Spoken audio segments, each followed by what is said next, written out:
ورسول سبحانك لا علم لنا إلا ما علمتنا إنك أنت العليم الحكيم ولا حول ولا قوة إلا بالله العلي العظيم. السلام عليكم ورحمة الله وبركاته. Yang saya muliakan ayahanda saya Tuan Imam Tuan Haji Yahya, tidak lupa kepada imam-imam yang lain, imam tarawihnya kalau ada.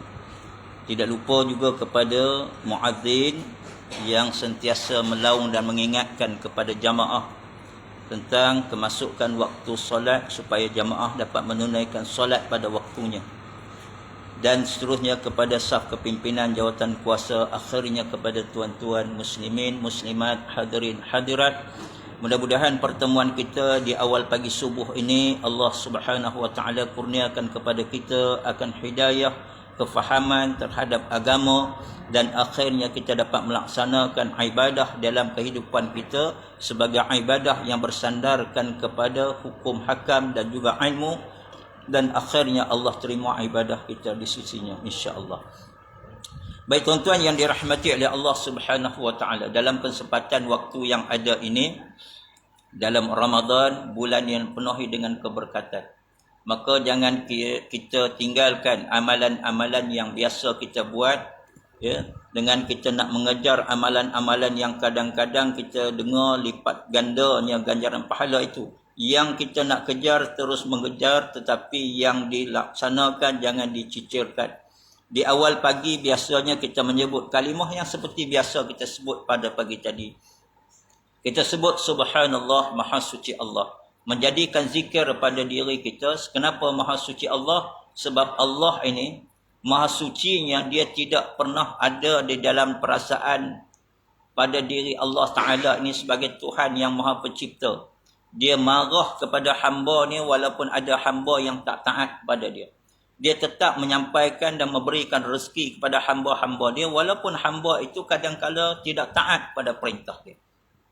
Dan kita juga menyebut alhamdulillah, segala puji bagi Allah. Kenapa segala puji bagi Allah? Kerana Allah lah yang menyediakan segala-galanya. Kalau kita lihat hari ini pemimpin-pemimpin mampu menyediakan prasarana yang hebat dalam kehidupan kita. Kita puji sungguh pemimpin itu, kita puji sungguh wakil rakyat, menteri itu. Tetapi kita lupa nak memuji Allah yang memberikan segala-gala kemewahan, segala-gala prasarana yang ada yang diperlukan oleh makhluknya. Bukan sekadar manusia, tetapi haiwan, jin dan segala-gala. Tapi kita lupa nak ucap alhamdulillah kepada Allah. Dan kita mengucap juga Allahu Akbar, Allah Maha Besar.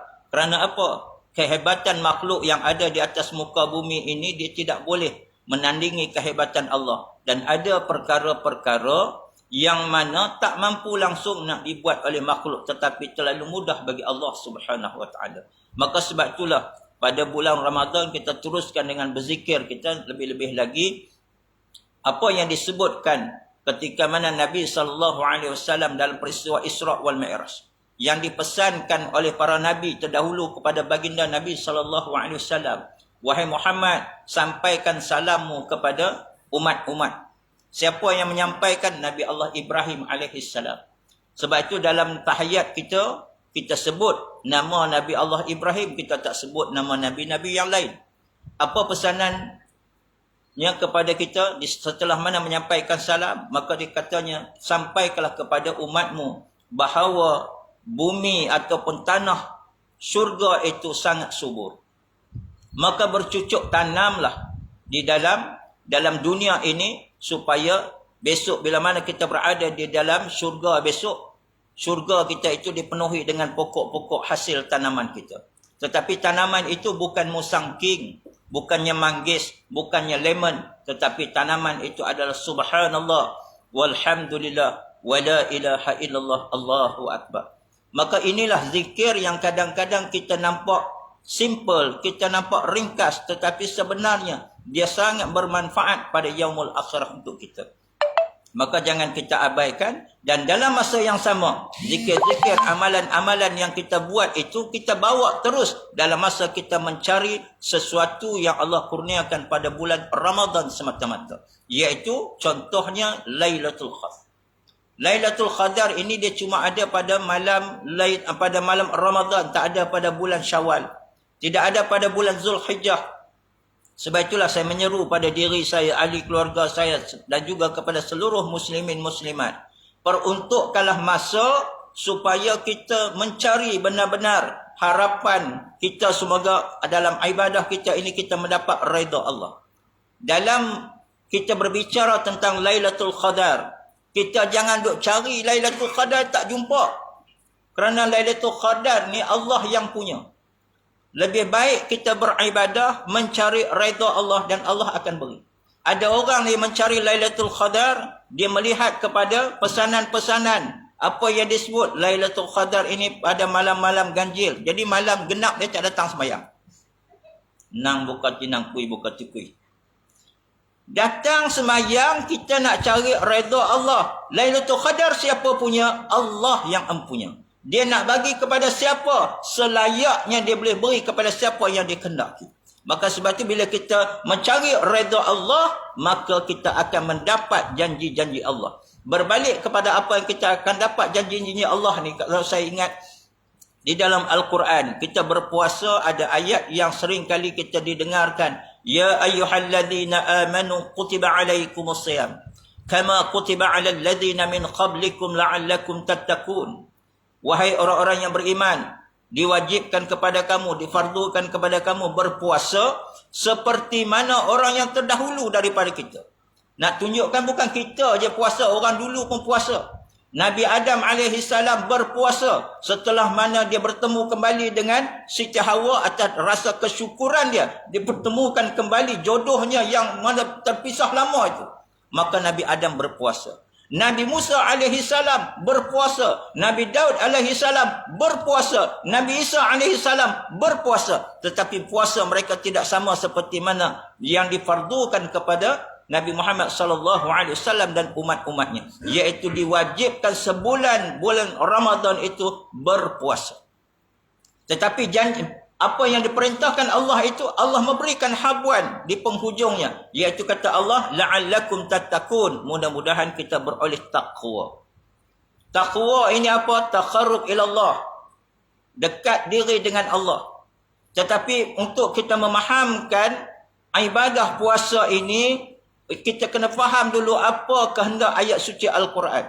Apa yang disebut oleh Al-Imam As-Sayuti.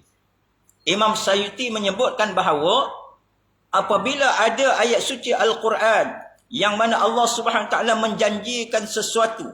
Dalam ayat puasa ini apa janji Allah? Taqwa. Tetapi katanya apabila ada sesuatu janji-janji Allah di dalam Al-Quran dan sebelum kita mendapat janji itu, Allah sertakan ayat di hadapannya itu, kalimah di hadapannya itu, kalimah la'an. Bermaksud kita tidak akan mendapat apa yang Allah janjikan itu dengan semudahnya, melainkan perlu ada usaha dan ikhtiar. Sebab itu kita boleh lihat ramai orang berpuasa, lepas masuk saja Syawal, hilang ibadah dia. Kalau dulu tiap-tiap malam berkebut nak dapat sah pertama, sah kedua, sah ketiga, nak semayang tarawih. Semayang tarawih ni semayang apa? Semayang sunat. Daripada makmumnya sampai kepada imam. Imam kecil, imam besar, imam masjid biasa, imam masjid negara. Semua mengangkat takbir. Usalli sunnatan tarawih. Dia tak kata usalli fardu tarawih. Sunat. Kita bekerja setiap malam nak solat sunat tarawih, tetapi solat fardu kita abaikan. Ini kesilapan berlaku dalam masyarakat kita. Mencari sesuatu yang sunat, meninggalkan sesuatu yang wajib. Alhamdulillah pagi ni saya sampai tengok ramai daripada jauh, nampak ramai dah. Ui, ramainya. Rupanya lagi ramai waktu kuliah subuh. Saya pula bukan biasa bagi kuliah subuh ramai-ramai macam ni, selalu bagi kuliah subuh 3-4 orang je. Pagi ni ramai sangat takut. Oi, orang perempuan pun ramai. Tengok-tengok ramai. Rupanya apa? Ada qiyam. Alhamdulillah tuan-tuan. Qiyamul lail. Ya, qiyamul lail ni kalau boleh 10 malam terakhir ni tuan-tuan kita buat. Tapi bukan berakhir dengan 10 malam ni. Apa yang kita buat tu paling tidak, kita sambung pada bulan Syawal. Kita sambung pada bulan-bulan yang lain. Kalau tak buat pun setiap malam, kita dapat buat dalam sebulan 3-4 kali. Jadilah. Yang penting kita buat. Di mana pentingnya qiyamul lail ini? Seorang sahabat Nabi yang namanya Muaz bin Jabal. Muaz bin Jabal radhiyallahu anhu. Nabi akui, kata baginda Nabi SAW, kalau kamu nak faham tentang hukum hakam, maka kamu berpandukanlah kepada Muaz bin Jabal. Kerana dia adalah orang yang paling mahir tentang hukum hakam. Itu Muaz bin Jabal. Apa kata Muaz? Ketika mana dia sedang menghadapi sakaratul maut. Waktu mana dia nak meninggal, ketiga itu keluar keluhan daripada diri dia. Sebab dia ni setelah mana ada ilmu, maka sudah pastilah dilantik menjadi gubernur, pegang jawatan sebagainya. Maka bila mana dia menghadapi sakaratul maut, kata Muaz bin Jabal, wahai Allah, aku tidaklah cintakan kepada dunia. Aku hidup ni sebenarnya aku tak suka pun dalam kehidupan ini. Tapi orang Islam kita kena faham, kita tak boleh minta mati. Ya Allah bagi aku mati je lah, ya Allah bagi aku mati. Tak boleh, Islam tak bagi.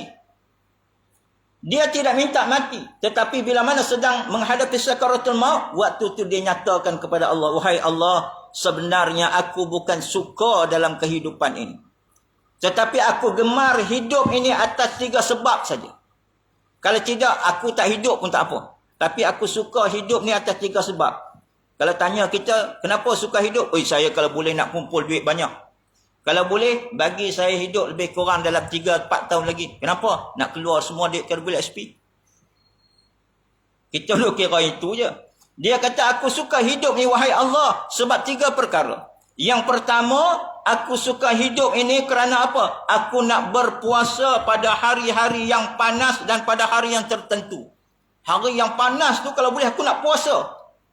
Sebab apa? Aku nak rasa bagaimana penderitaan orang lain yang hidup di tengah kepanasan. Aku hidup dalam aircon, mereka hidup dalam kepanasan. Aku hidup dalam pejabat, mereka jadi petani di ladang. Aku nak rasa kepanasan itu, maka aku nak berpuasa pada hari-hari yang panas dan pada hari yang tertentu. Maksudnya, bukan puasa Ramadan. Puasa sunat pun dia nak puasa, apatah lagi puasa Ramadan. Satu. Yang kedua, dia kata, aku suka kehidupan ini kerana aku nak menghidupkan malam dengan qiyamul lail. Rupanya dia nak buat qiyamul lail setiap malam. Itu sebabnya dia kata, aku nak hidup. Bila aku dapat qiyamul lail sepanjang malam, maka jiwa aku akan menjadi tenang, jiwa aku akan menjadi kuat. Sebab itu kalau kita tengok Salahuddin Al-Ayyubi, tuan-tuan, panglima Islam yang sangat terkenal. Ketika mana dia bawa tentera-tentera Islam pergi nak menyerang musuh, nak lawan, bertempur dengan musuh. Malam tu dia kata, kita berkemah dulu di sini, besok kita akan berperang. Malam tu sepatutnya kena tidur, ambil berehat betul-betul.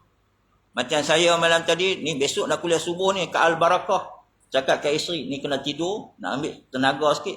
Ni tiap-tiap pagi, tiap-tiap malam, kuliah aja. Ni besok kuliah lagi ni dekat Al-Barakah, kena tidur ambil rehat. Tu kita. Ini tentera lagi perlukan tenaga. Tetapi bila mana berkemah pada malam itu, yang sepatutnya tentera-tentera Islam ini menggunakan ruang waktu itu untuk berehat, mencari tenaga kerana besok mereka akan bertempur. Pertempuran zaman dahulu tak macam sekarang. Pertempuran zaman sekarang penakut. Yahudi laknatullah yang sedang menggunakan kekerasan kepada umat Islam di Palestin. Mereka ni golongan yang penakut. Kalau berani satu lawan satu lah. Kalau berani campak senjata, main lawan tangan.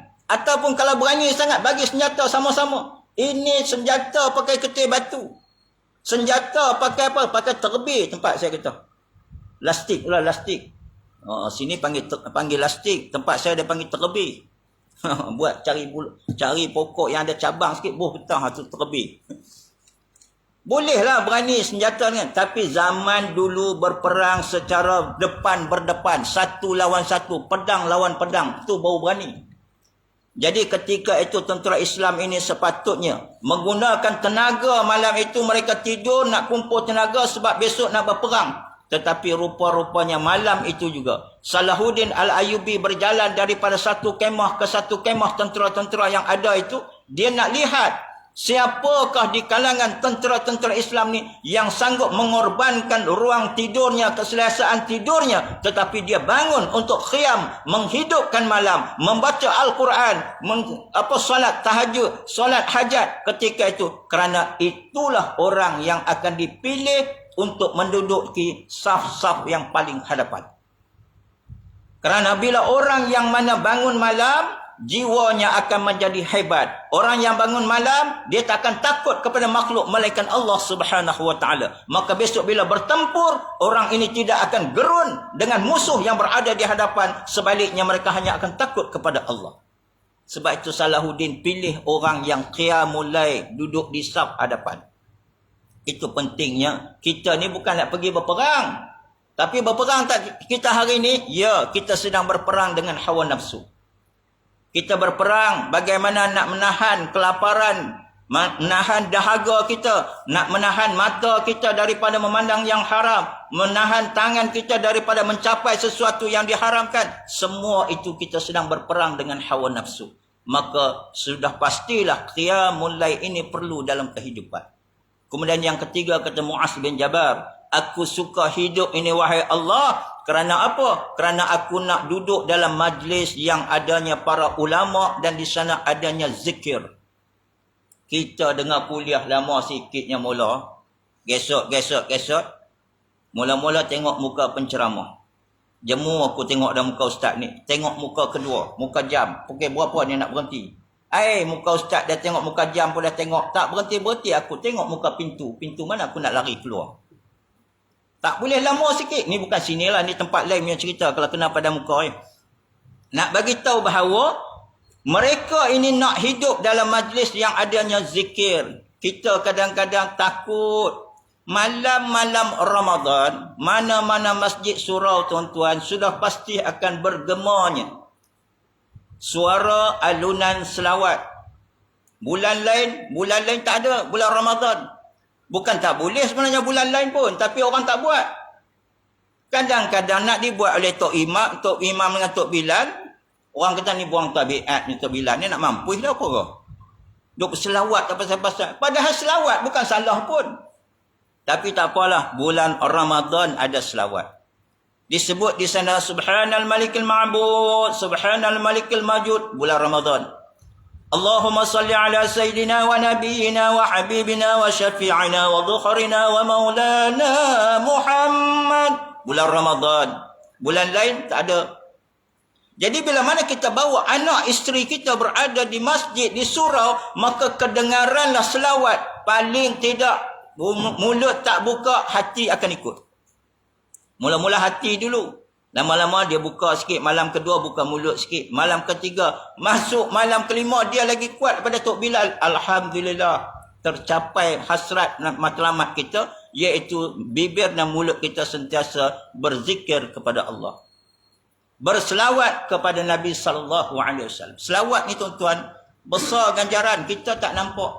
Kalau tuan-tuan pernah baca ataupun pernah dengar kisah seorang raja. Sebab tu kadang-kadang orang kata, orang kaya ni ustaz kedekut. Siapa kata orang kaya kedekut? Ramai orang kaya dermawan.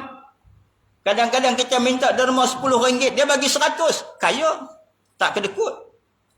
Orang miskin, dah miskin, tak kedekut pula tu.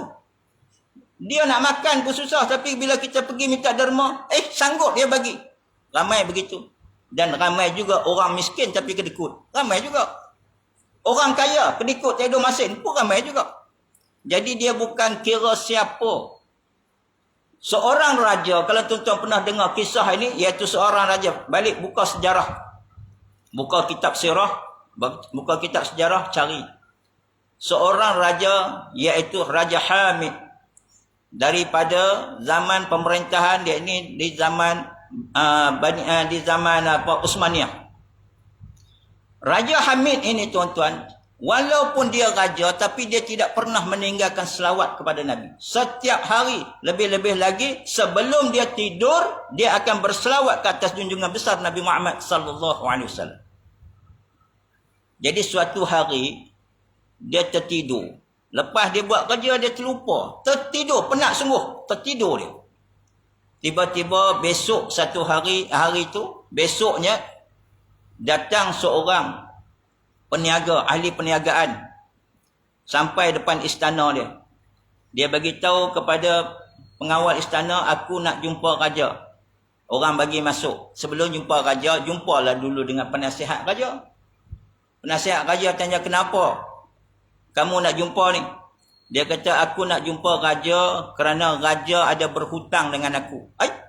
Raja punya kaya berhutang. Orang tanya dia, kenapa raja berhutang? Itu aku akan bagi tahu. Aku ni dah bankrupt dalam perniagaan aku, habis dah bankrupt dah. Jadi yang menyebabkan aku jadi macam ni, raja. Dia bubuh, orang kata bubuh beban kat raja. Orang keluarkan duit istana bagi kepada dia. Dia tak mau balik. Dia nak juga jumpa raja. Akhirnya orang bagi masuk. Pembantu raja beritahu kepada raja, tuanku, ada seorang di luar sana, dia nak jumpa sangat-sangat dengan tuanku. Kenapa? Dia kata tuanku ada berhutang dengan dia. Tuanku pun terkejut. Aku kaya berhutang dengan orang. Tapi raja ni baik tuan-tuan. Dia kata bagi dia masuk. Dia masuk. Bila dia masuk, tuanku tanya dia, apa yang kamu nak bagi tahu? Dia kata, wahai tuanku, aku ahli perniagaan. Habis semua perniagaan aku bankruptcy. Dan semua kerugian aku ini adalah mesti ditanggung oleh tuanku. Kenapa pula mesti aku ditanggung semua tu? Sebab dia kata pada malam tadi aku tidur, aku bermimpi. Setiap hari aku berdoa kepada Allah, ya Allah, berilah pulih kembali ekonomi aku, berilah aku kembali macam sedia kala untuk aku mulakan perniagaan. Aku minta kepada Allah tiap-tiap hari. Tiba-tiba malam tadi kata dia, aku tidur, aku bermimpi bertemu dengan Nabi SAW. Aku mimpi Rasulullah datang kepada aku, maka Rasulullah kata, kamu pergilah jumpa raja. Bagi tahu kepada raja, katakan kepada dia, minta supaya dia yang menanggung. Bagaimana? Kamu pergi jumpa dia, kamu bagi tahu kepada dia, kata Rasulullah sebut kepada dia, wahai Hamidku. Lalu dia bawa pesanan Rasulullah yang dia dapat dalam mimpi itu, datang jumpa raja. Kenapa dia bawa? Sebab Rasulullah suruh jumpa raja. Jadi dia datang beritahu pada raja, dia kata, tuanku, Rasulullah sebut wahai Hamidku. Terus raja kata berhenti. Ambil harta bagi kepada dia. Nah, ambil kamu. Kamu sebut sekali lagi, Rasulullah sebut apa kat kamu dalam mimpi tadi? Wahai Hamidku. Dia ambil lagi harta, bagi lagi kat orang tu. Tanya lagi, orang tu jawab yang sama, wahai Hamidku, Rasulullah sebut. Dia ambil harta bagi lagi. Yang pembantu raja ni tengok, ni sampai bila dia nak sapu duit habis? Pembantu kata, tak cukup lagi ke yang raja bagi kat kau? Dah, sudah, pergi, balik. Bila orang tu balik, pembantu dia tanya kepada raja, tuanku, kenapa tuanku biarkan begitu? Kalau dibiarkan tadi, habis kekayaan yang ada pada tuanku akan diambil oleh dia. Apa jawab raja? Andai kata dia nakkan kekayaan yang ada pada aku ini, aku berikan kepada dia. Kerana apa yang dia nyatakan kepada aku itu lebih bernilai, lebih bermakna. Kerana Rasulullah memanggil aku dengan kalimah wahai Hamidku. Maksudnya Rasulullah sayang kepada aku. Kenapa Rasulullah sebut begitu? Kerana setiap malam aku akan berselawat ke atas baginda Nabi SAW. Tapi pada malam tadi, memang benar pada malam tadi aku penat sangat. Lalu aku tertidur di meja ini, aku tak sempat berselawat. Dengan sekali aku tak sempat berselawat, Nabi ingatkan kembali melalui Nabi pesan kepada dia. Jadi dia membawa satu yang sangat bernilai bagi aku untuk mengingatkan pentingnya berselawat. Tengok tuan-tuan, raja berselawat. Kita bukan raja pun.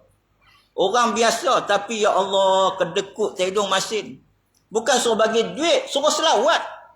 Ruginya kita tuan-tuan. Maka sebab itulah kita kena ingat, bila mana kita ini menjadi orang Islam, kita kena faham mana satu kewajipan yang dikira sebagai fardu, mana satu kewajipan yang dikira sebagai sunnah.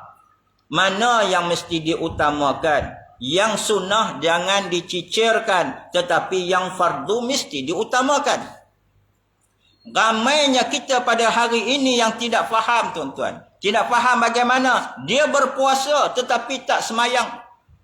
Ramai orang berpuasa, bila time buka puasa, kelang kabut, dialah beli juadah paling banyak. Bila buka puasa, dia bedal sungguh-sungguh. Orang lain kelang kabut, makan, pergi ambil air semayang maghrib. Dia tak bedal. Sebab apa? Pada dia maghrib tak penting. Yang penting habiskan makanan. Nilai puasanya itu tidak ada kerana apa? Kefarduan solat ditinggalkan. Rukun Islam ada berapa, tuan-tuan? Rukun Islam ada 5. Ada 5 rukun Islam. Yang pertama mengucap 2 kalimah syahadah. Yang kedua mendirikan solat. Yang ketiga berpuasa pada Ramadan. Yang keempat mengeluarkan zakat. Yang kelima menunaikan ibadah haji. Seorang ulama yang sangat masyhur, namanya disebut ulama Mesir. Kalau ulama-ulama kita di Malaysia ni pun kalau sebut nama ulama ni semua orang kenal. Siapa dia? Syekh Mutawalli Asy'arawi. Syekh Mutawalli ini, apa kata dia? Rukun Islam memang ada 5. Tetapi rukun Muslim ada 2. Rukun Islam iaitu menunaikan ibadah haji. Tetapi rukun Islam menunaikan ibadah haji ini boleh menjadi gugur. Tidak menjadi kewajipan kepada seorang itu apabila dia tidak ada kemampuan. Dia sakit, macam mana nak pergi haji? Dia tak ada duit, macam mana nak pergi haji? Duit ada, badan sihat, kenderaan nak pergi tak ada. Takkan nak jalan kaki bila nak sampai? Start mula jalan sekarang, no. Lepas waktu musim haji baru sampai Mekah. Haji apa? Haji dia bermusim. Ada miqat makani, ada miqat zamani. Dia ada musim dia. Jadi boleh gugur kewajipan menunaikan ibadah haji. Rukun Islam yang mana? Zakat. Zakat ini kita kena keluarkan zakat. Tapi ada orang tak wajib keluar zakat. Dia miskin nak keluar zakat macam mana? Harta pun tak ada. Dia pula kena minta ke orang. Maka rukun mengeluarkan zakat jadi gugur pada diri dia. Puasa yang kita duk puasa bulan Ramadan ini juga boleh gugur apabila dia itu seorang yang tua sangat. Dia seorang yang uzur sangat. Dia tak mampu. Bagi wanita yang datang ABC, Allah bagi cuti, pun gugur pada dia. Nak tunjukkan puasa juga boleh gugur. Tetapi tuan-tuan, kata Syekh Mutawalli, 2 rukun ini tidak akan gugur pada diri seorang Muslim. Iaitu mengucap 2 kalimah syahadah. Nak jadi seorang Islam, seorang Muslim, dia kena mengucap asyhadu an la ilaha illallah wa asyhadu anna Muhammadar Rasulullah sekurang-kurangnya sekali dalam hidup. Setelah mana mengucap, dia kena wajib menunaikan solat. Kalau tadi orang miskin yang uzur, orang kaya yang sakit, tak wajib berpuasa, cuma perlu bayar fidyah.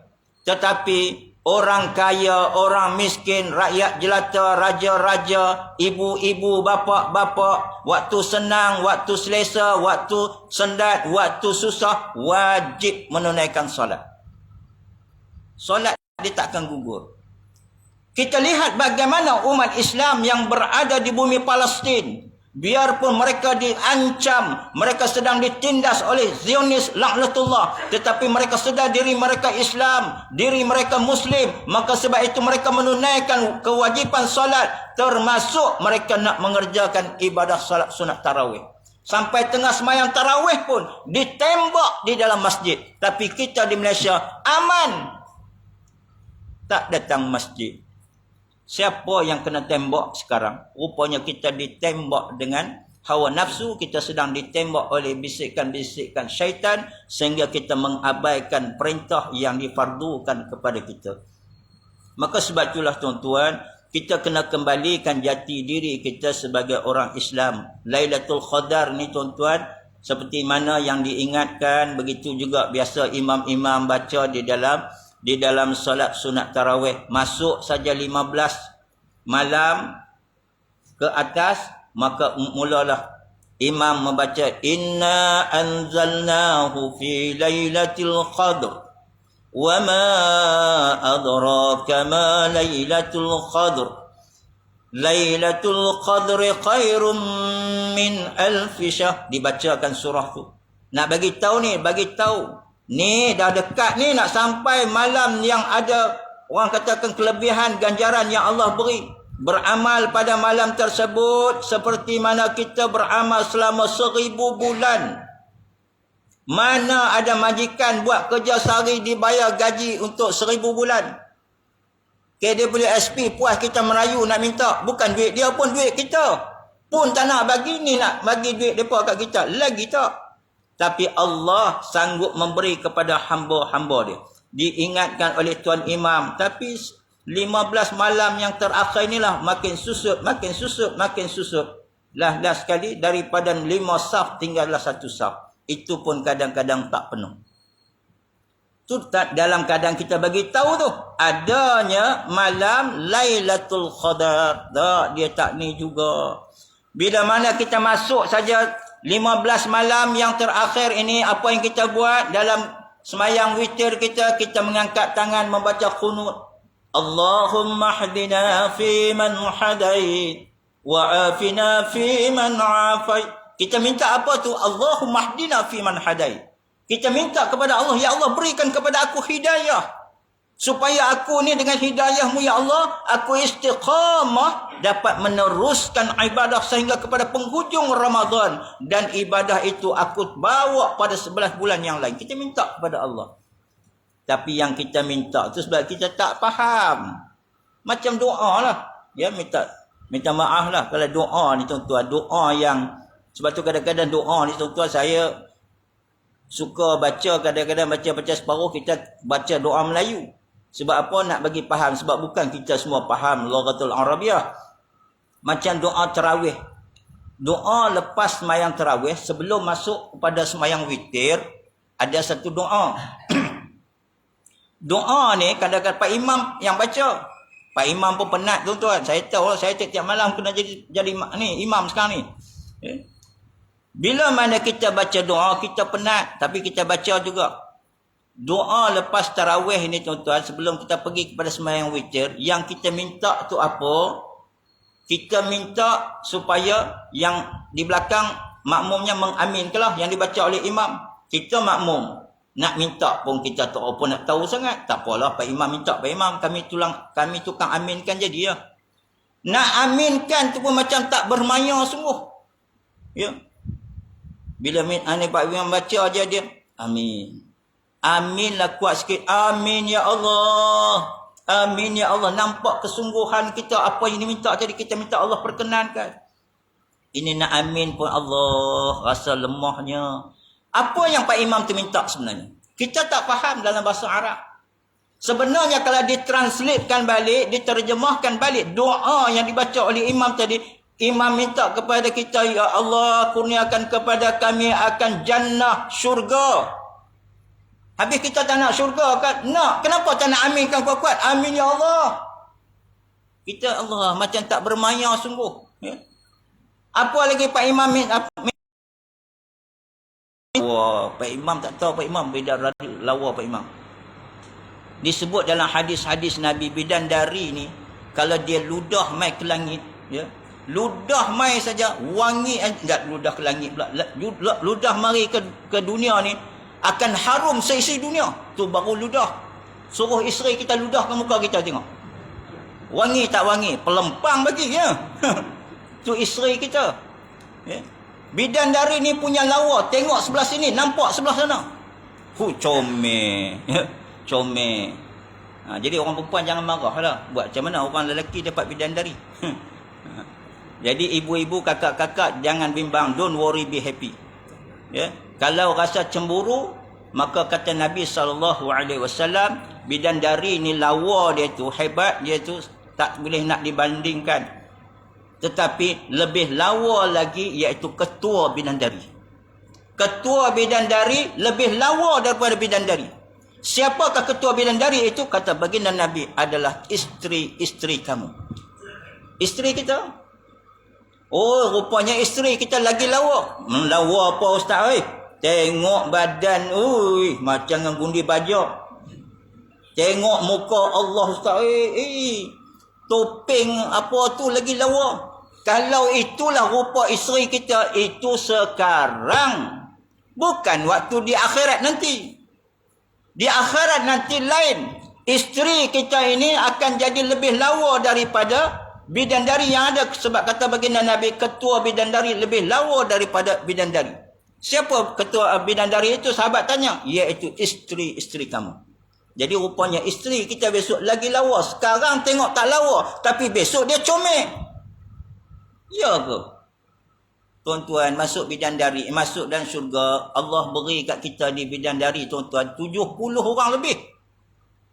70 orang. Mana nak larat gomoy Pak Imam? Ya? Tak larat gomoy 70 orang lebih. Kalau tengok keadaan sekarang ni menyandar kat dinding, nak larat apa?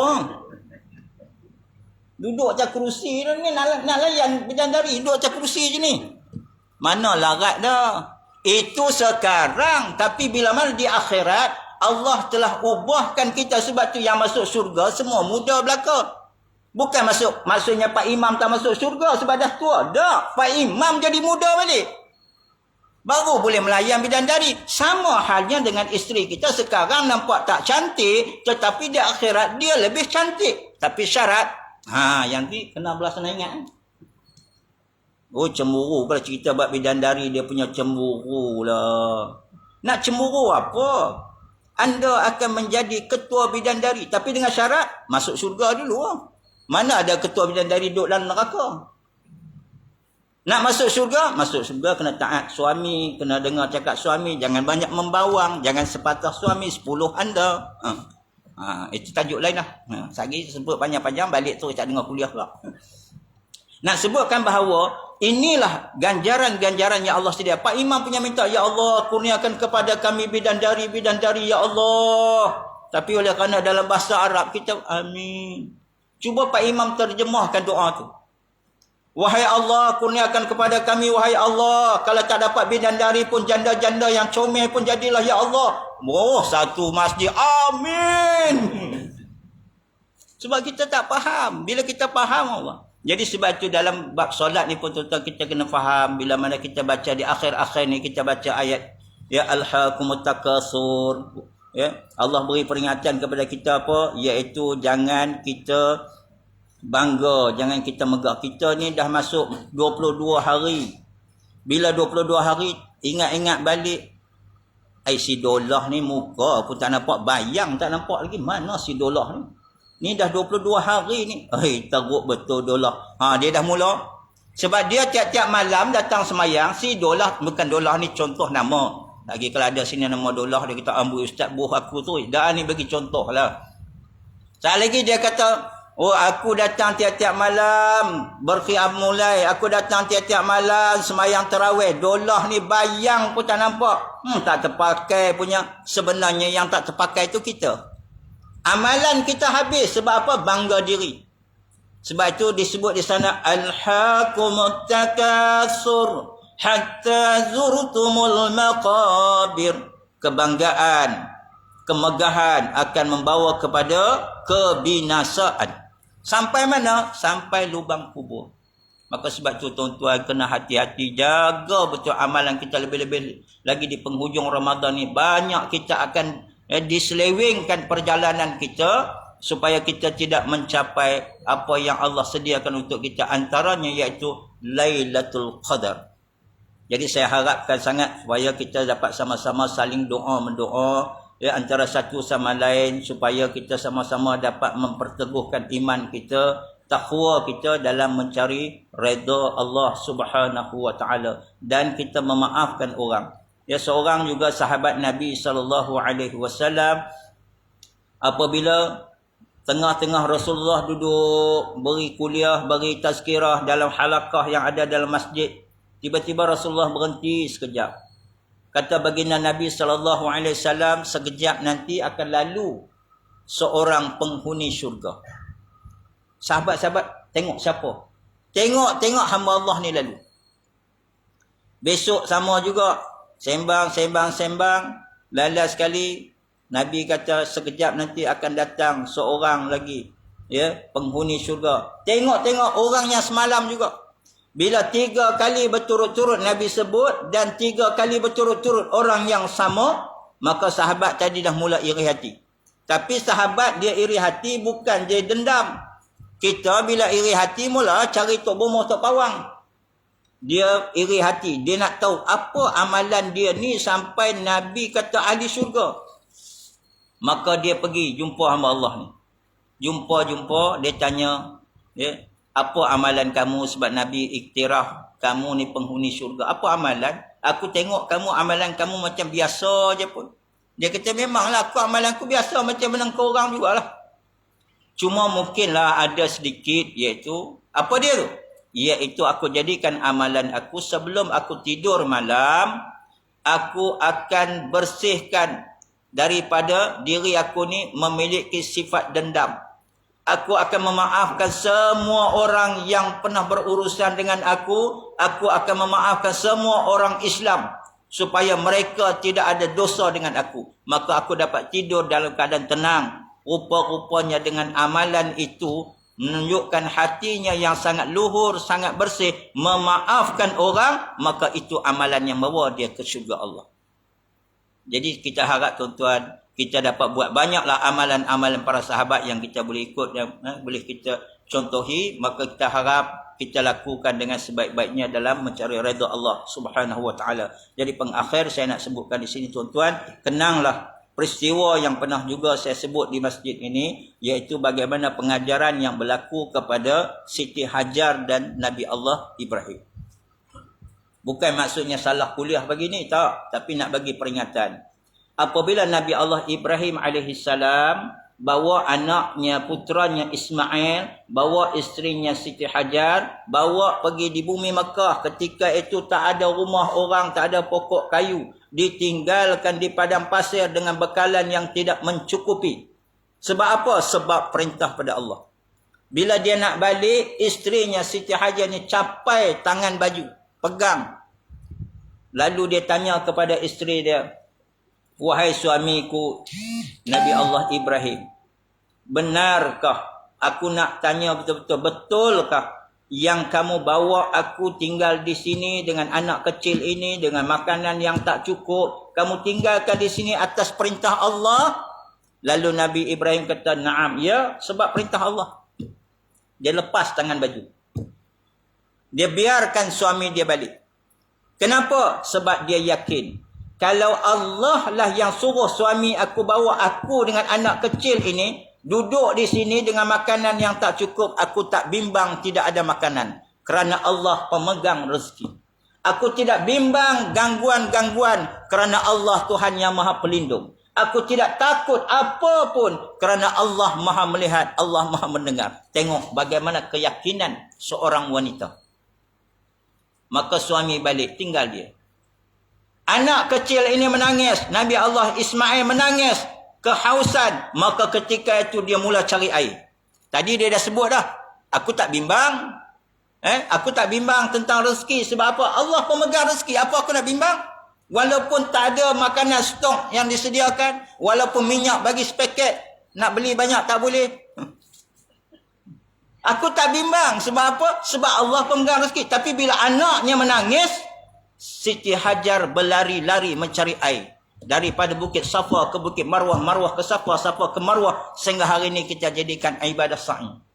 Kenapa dia masih buat? Sebab nak tunjukkan bahawa biarpun dia yakin rezeki untuk dirinya dan anaknya ada, rezeki itu di dalam genggaman Allah Subhanahu Wa Taala, tetapi sebagai hamba dia kena berusaha untuk mencari dan mendapatkan. Rezeki tak akan datang bergolek.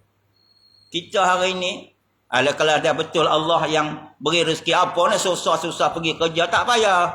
Semayang aja, lagi jatuhlah rezeki mari. Tunggulah jatuh. Yang jatuh tu apa? Shilling atas kepala je jatuh.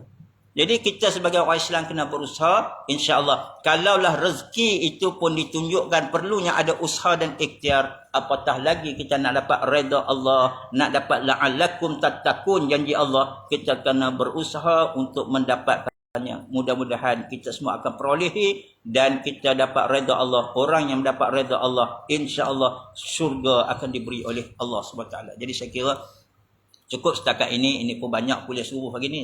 Ya, sebab saya kira tak ada jamuan makan, kita ambil lah waktu makan tu. Ya, jadi kita ambil lah waktu makan. Kalau tidak, tak boleh panjang-panjang. Selalu saya tazkirah kuliah subuh sini tak ramai, kita 3-4 orang je. Ya, lepas tu kita pergi makan lah. Makan tu yang lama. Tapi pagi ni tak ada makan. Kita ambil lah waktu makan tu lama sikit. Ya, kalau nak ikutkan pendek, patut pendek bagi ni. Sebab Pak Imam tak bagi air. Tadi ada air. Diangkat juga. Kedekut betul. Tapi bukan kedekut sebab sayang. Takut penceramah tersilap pegang minum. Alhamdulillah. Mudah-mudahan ya, apa yang kita lakukan ini pada pagi ini mendapat keredaan daripada Allah Subhanahu Wa Taala, insya-Allah. A'udzubillah.